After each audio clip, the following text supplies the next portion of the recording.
Okay, Assalamualaikum and good afternoon. So today we are going to continue our lecture, which is the organization's culture. If you look at your notes, your module teaching notes, turn to page 28. So the organization's culture is part of topic 2, under topic 2. Yeah, still in topic 2. Okay, before we proceed, you may look at the screen. I attach here the PowerPoint for the we are going to look at how the factors from external environment affect the organization's culture, right?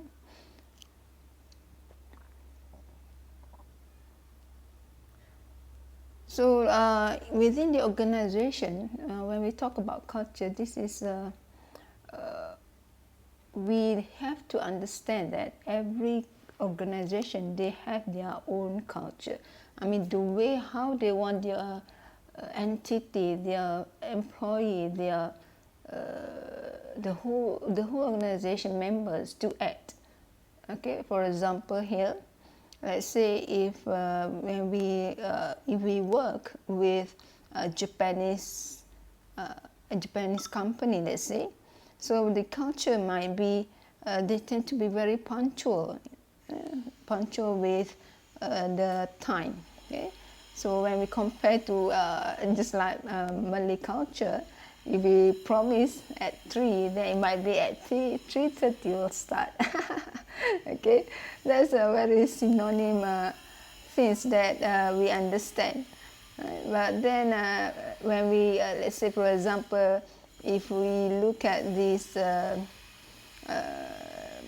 like police and then army, they tend to be very serious towards the discipline. That's their culture, and they cannot be very simple. Or when we work, you cannot aware as what you're studying, right? So this is the culture. And let's say, for example, when we work at the Islamic institutions, for example, it might be the way you dress, maybe pakai kopiah or whatever, giving salam. Waham give salam tu memang wajib kan, alright. So it is part of the culture as well. So let us look at this definition. Okay, what is the meaning of culture? So culture here has been defined as shared values, principles, traditions, and ways of doing things that influence the way organizational members act. Okay, so this definition is very wide. It's very can be understood from several aspects. Look at there are 4 aspects here we can understand from the meaning here. 5 aspects. The first one is individuals perceive organizational culture based on what they see, hear, or experience within the organization. Ini yang kita katakan peribahasa. When we want to teach our subordinate ataupun dalam keluarga nak ajar anak, so anak tu akan lihat cara mak ayah dia macam mana. Macam ketam mengajar anak dia berjalan. Kan ketam jalan sengit, anak pun what do you expect? Jalan betul tak kan? So it is the same. When the organizational culture, they will observe what has been practiced, what has been implemented within the organization.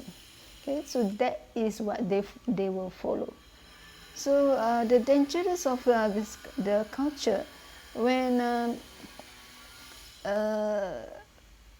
top management, let's say for example, they assume that the subordinate will act differently as what they are. They think that they are the owner, they are the manpower of one organization, and so they can do anything.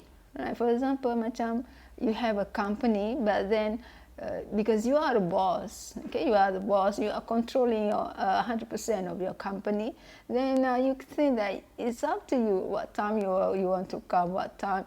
What you are going to do. It's up to you. There is no one will give you any order, right?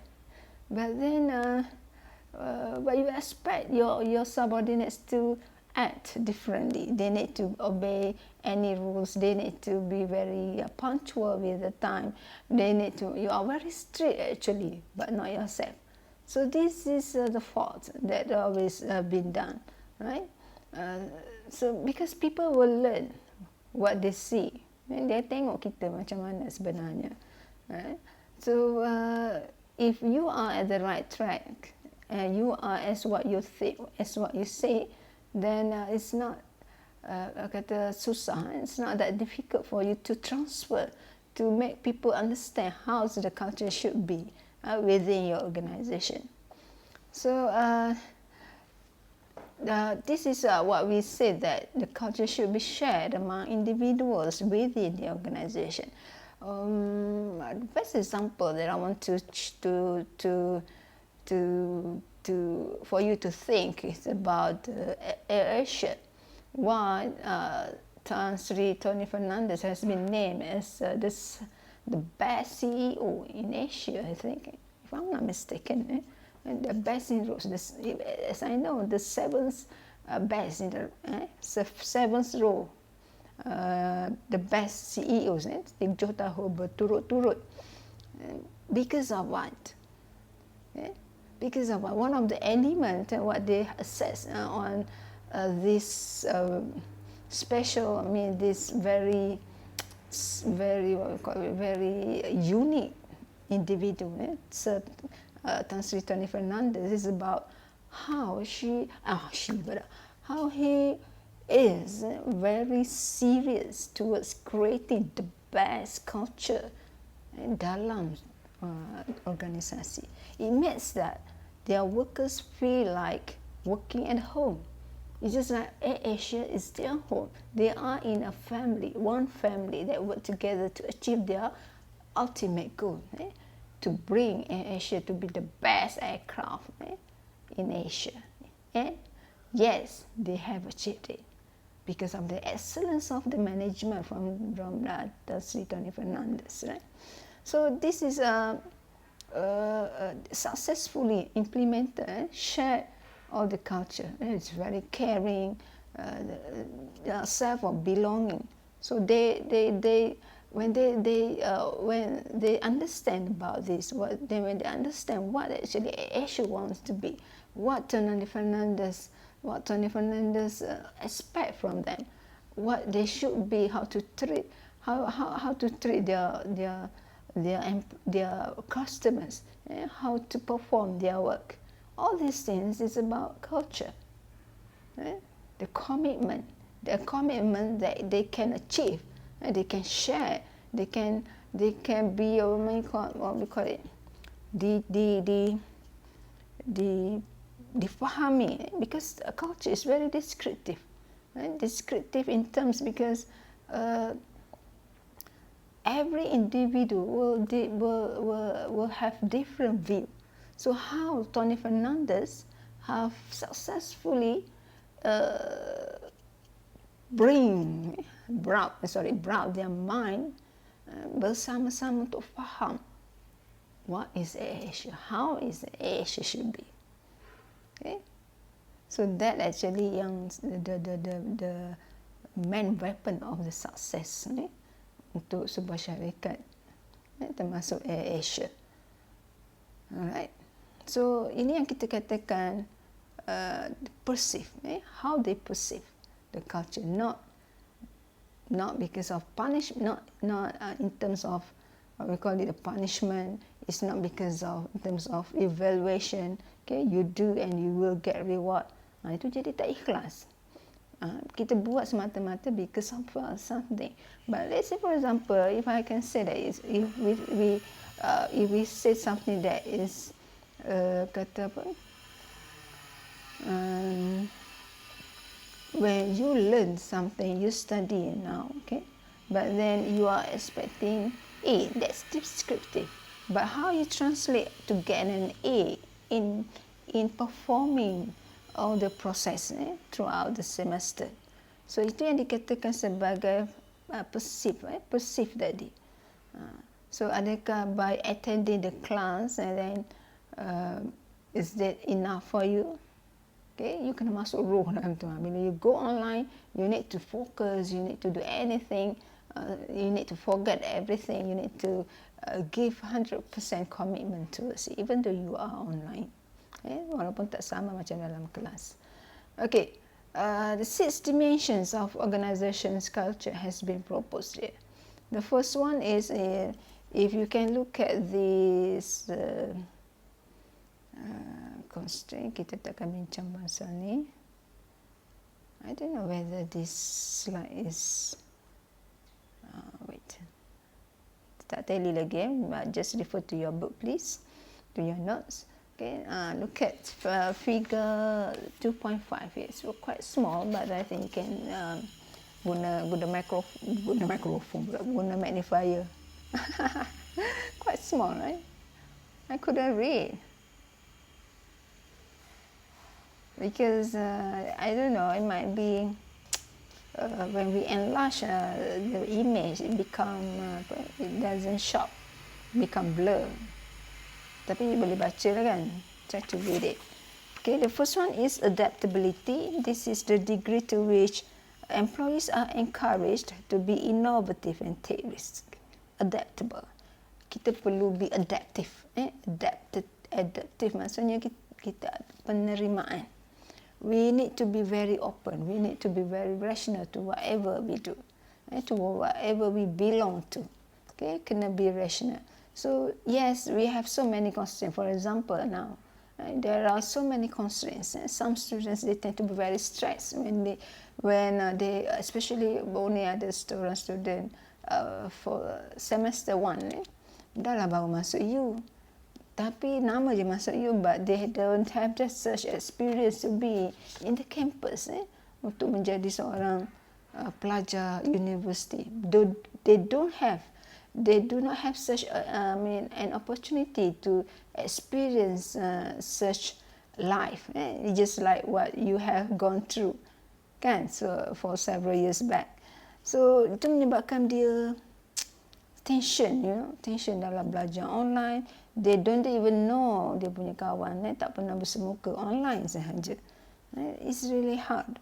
So but the thing is, whatever we belong to, wherever we are, so it should be you are the one who will decide how to be adaptive. Adaptability, adaptability degree. So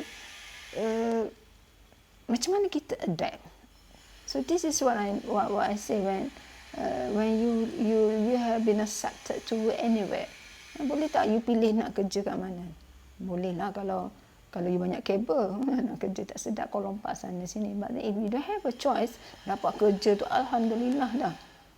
Bukan senang nak dapat kerja sekarang ni. So once you get, but then still you are going to face many constraints within your situation.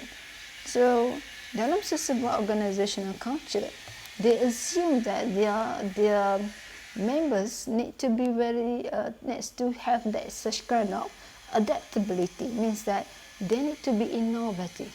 They need to adjust them. They need to know how to adjust themselves to be a part of the organization, not to go away, not to. I mean, if you have a problem, then you just step away. You just, just ignore it. Just kata tak ambil pot, malas nak ambil tahu, because of you couldn't adapt with this situation. So in order to be successful, to implement the organization successfully, first you need to make your members to understand how to be adaptive. The adaptability degree means that to be innovative with the new things, and then to take risks. You know how to take a chance.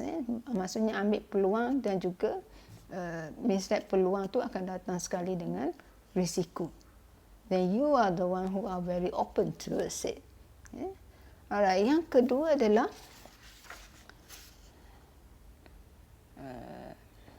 adaptive tadi mana? Risk taking.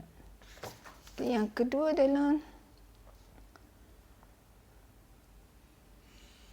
attention to detail. Attention to detail.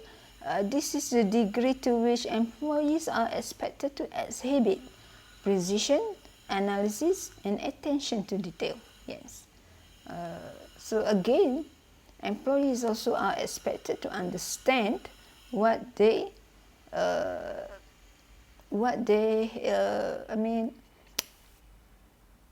to show their precision, ketepatan, to show their commitment towards it.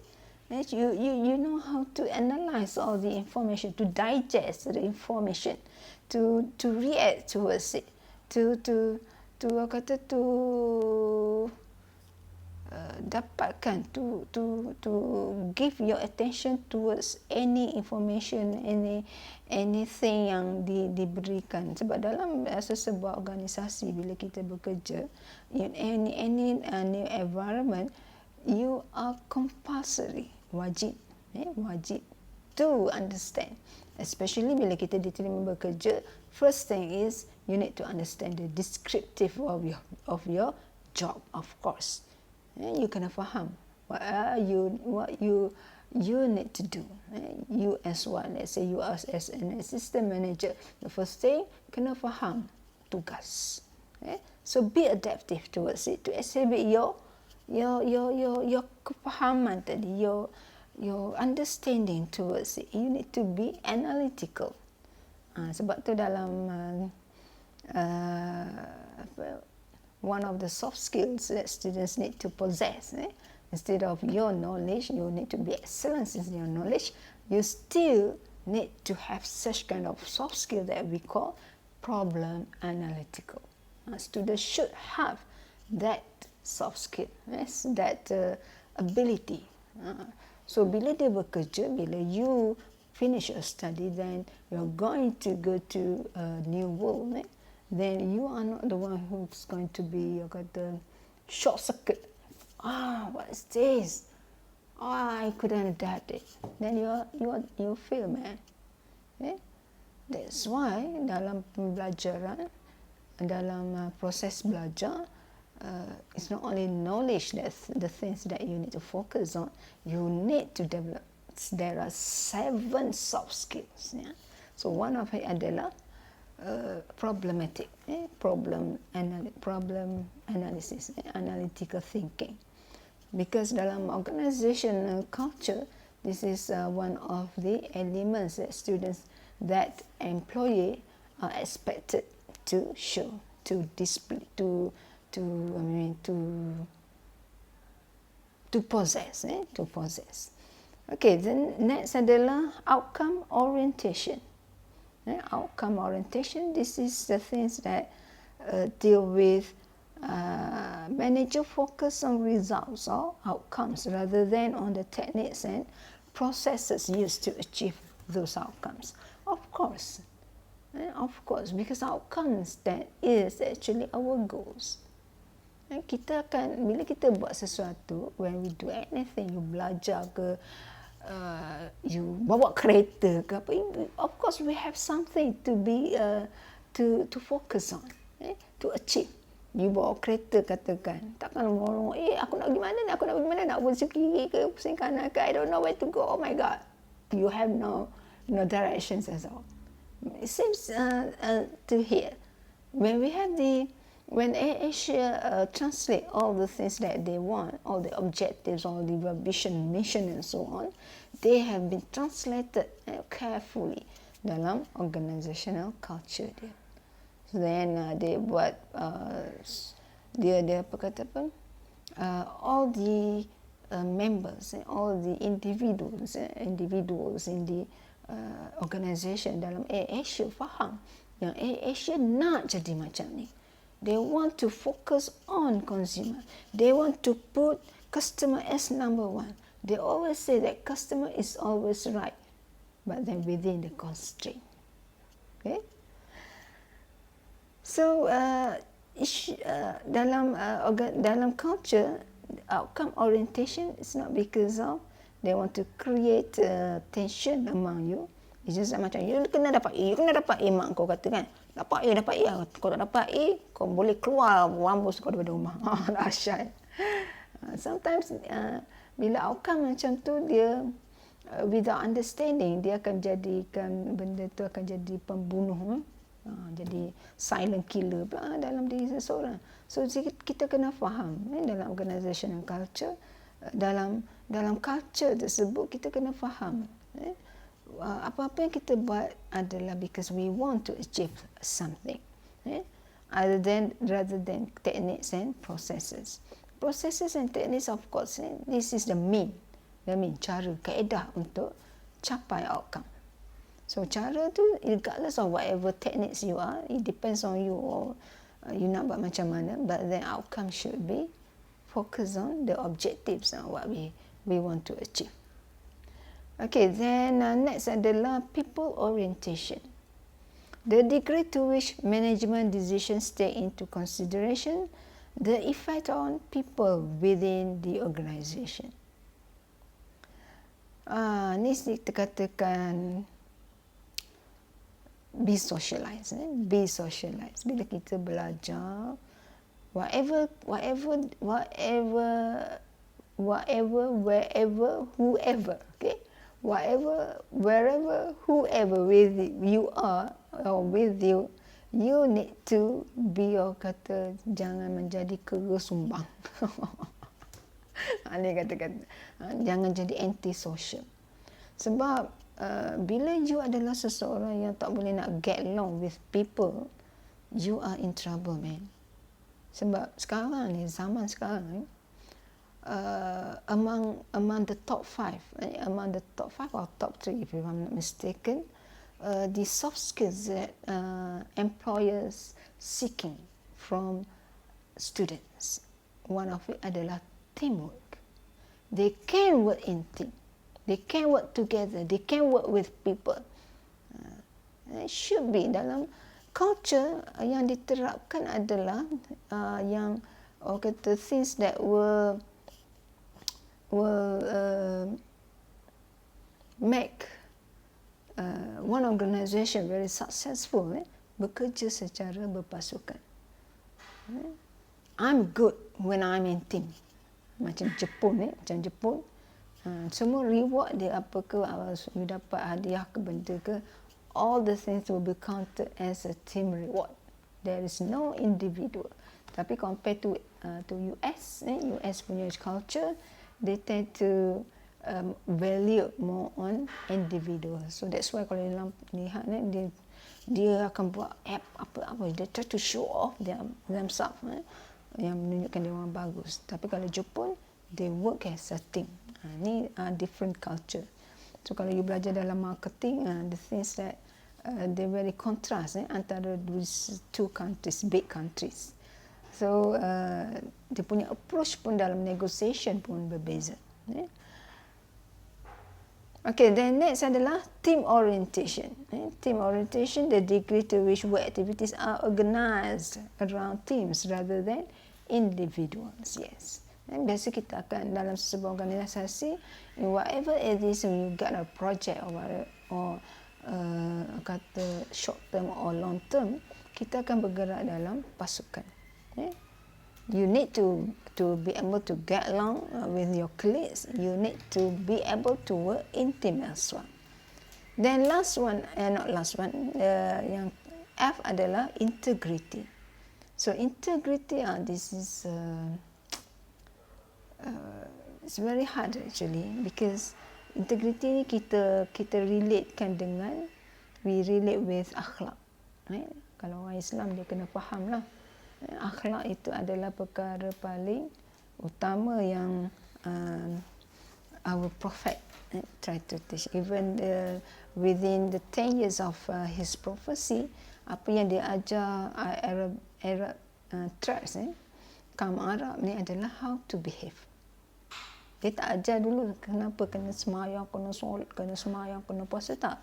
Allah ajar, Allah turunkan wahyu apa-apa sahaja pada messenger, his messenger, to ask this Arab tribes yang terkenal dengan orang yang kasarnya, orang yang panas barang ni, kafir. Ini zaman jahiliah dulu. Sebab apa di kalangan orang Arab? Sebab this Arab tribes memang culture dia macam tu. So integrity adalah perkara yang pertama yang diajar dalam Islam, bukan sembahyang. So in organizational cultures, mana-mana sahaja, they are expecting their individuals, their members to be integrity. This is the degree to which people exhibit honesty, high ethical principles in their work. So dalam sebuah organisasi, they have code of ethics, their own. They crafted their own code of ethics to make sure it's not because of they want to limit our action, dia punya member section, but then at least they have guideline what to do and don'ts. What to do and don'ts. For example, dalam kerajaan sekarang ni, because of there are so many bribery cases, right? Bribery, pecah amanah, apa lagi, kecurian, apa sahaja. So sekarang ni all high ministers, menteri ke apa, they couldn't receive any kata cenderamata ke apa ke, tak boleh terima. Kalau dulu kalau YB datang tempat kita, dia sibuk, nak bagi apa ni, suruh kampung kumpul duit lah apa kan. Kalau sekarang tak perlu, sebab they want to implement, to kata dia code of ethics kat sini, the integrity among pemimpin, elak daripada rasuah. In fact, terlihat pun kalau pergi lawatan kerja, they cannot bring their spouse, their family, or anybody unless kalau peribadi sahajalah. So itu adalah code of ethics yang digariskan untuk ni. Okay, alright. Then next adalah kita lihat. So you can refer to, please use the magnifier to read. Dia boleh baca sebenarnya tapi kecil lah. Saya malah nak buka lambat. Okay, the successful of one company in one company strongly depends on how effective the implementation of cultures throughout the organization. So these strong cultures are found in organizations where they are intensely and widely shared. Semua faham. So kalau let's say for example, if I give you an example, macam Ritz-Carlton, boutique hotel, it's not only 5 stars, it might be 6 or 7 stars, I think. Let's say Oriental Mandarin, how actually they share this value, the cultures tend to be very strong in this company. In fact, dia punya tukang kebun pun faham, sampai kepada daripada orang paling atas, dalam syarikat, CEO, sehinggalah kepada orang yang paling bawah bekerja. Kita katakan macam tukang cuci ke, tukang cuci toilet, cleaner, tukang kebun, ataupun yang jaga pintu masuk hotel tu, they also being transferred, being acknowledged about their culture, this Ritz-Carlton as boutique hotel. So perkataan boutique tersebut perlu ditranslate secara intensively. It should be translated intensively to make sure that every individu dalam Ritz-Carlton tu faham, faham tentang apa yang diorang nak jadi. So it goes to Asia as well. So the strong cultures are found in a where key values intensively and widely shared.